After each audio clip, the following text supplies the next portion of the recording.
has been an absolute epic week for SUVs. The new Porsche Cayenne Coupé is out, and what they did was they made the C-pillar more slanted so you get less space, less headroom in the back. Porsche is making this car because they're convinced by BMW's X6 and Mercedes GLE Coupé, and they realized that, hey, maybe we're not that sporty enough, so we're gonna make an even sportier version of the Cayenne. All the Cayennes already have a rear spoiler, but with the Cayenne Coupé, they have this active rear spoiler that comes up like the other Porsche, or like the Boxster. It's like the Panamera, right? Yeah, Panamera 911, like the Model X actually, right? Like yeah. Kind of looks like that. So the butt of the car changed, and I think it looks good. I just don't see what the point of the car is. So this car is basically the same car as the Cayenne.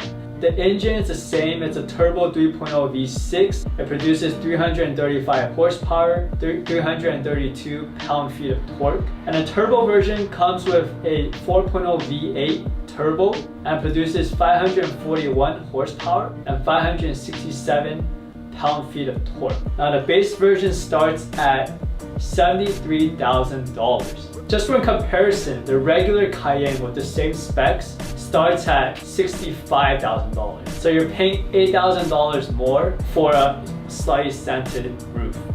And turbo version of this car starts at $130,000. Now here's the interesting part. The Cayenne Coupé 0 to 60, the base model, is 5.7 seconds with the sports package. And the regular Cayenne 0 to 60, which is practically the same car, is 5.6 seconds. So it's 0.1 seconds faster. Now the turbo version 0 to 60 is 3.7 seconds, and that's just insane. I don't understand the point of this car. What do you think? Well, I think Porsche, they're just like every other brand now. They crunch the numbers, right? They're looking at dollars and cents. The SUVs are their profit center. And clearly they're missing out from people that would normally buy like the GLE Coupe or the X6 or the Q8, and they want to grab that business. So there's clearly a market for a slightly sportier version of their SUV because people, for some reason, want to pay more for less. It looks pretty good. It looks like kind of like a 120% version of a Macan. I mean, I agree with you. I wouldn't spend the premium either. I'd rather just get the normal Cayenne. For me, it looks good enough. Car and Driver actually tested the base Cayenne. I think 0 to 60 was like 4.8 seconds or something. I think they got like 1.1 G on the skid pad, which is like crazy. This is the standard Cayenne. It's not the turbo or anything. So I think the performance, I mean, yeah, the regular one is just as good. It's slightly faster, I guess, than the Coupé. There is one thing I really like though about the Coupé. They have this houndstooth interior. It's very retro. I love non-leather seats, so I think that's really attractive. The main thing about this car is that you're paying $8,000 more, and you can only seat 4 people. The center in the back is a bucket. It's a plastic bucket, so you can't put your butt over it. I mean, well, people buy the X6 over the X5 too, right? That's true. I think the X6 is uglier than the X5. People still buy it, so I guess it doesn't matter. The last SUV we're going to talk about today is actually the one I think is the most interesting because of its impact on the market for like the general public. You know, the X7 and the Cayenne Coupé, there's going to be a lot of people buying it, but not everyone can afford it, right? These are quite expensive cars. The Telluride, I think, is really interesting because it's a very compelling product visually.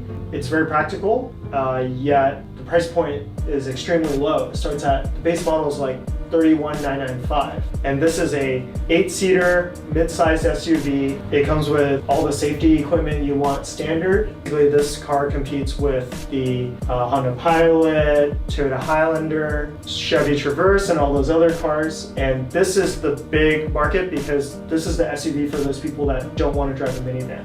It's got everything you need. So they have like 4 trims. There's the base model, which is very well equipped. And then if you go up more, the EX Comes with pretty much everything you need, including like, it's like a level 2 self-driving technology. And if you go to the SX, which is their top trim, you get Napa leather, and you even get ventilated heated seats on the first row and the second row. You get heads-up display, you get, basically any gadget that you can think of that's available in cars right now.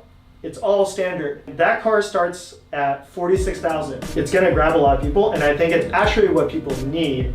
Again, my stickler is having space behind the third row. And this car is class leading. It's got 21 cubic feet behind the third row. I don't see a reason to buy like a Q7 or something when you get the Telluride, as long as you're okay with the badge. Kia's made a really solid product here.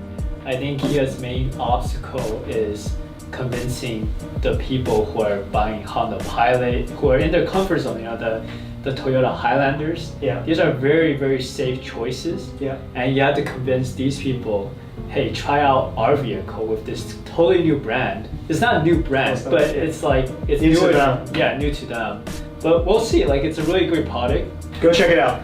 Go to your nearest Kia dealer.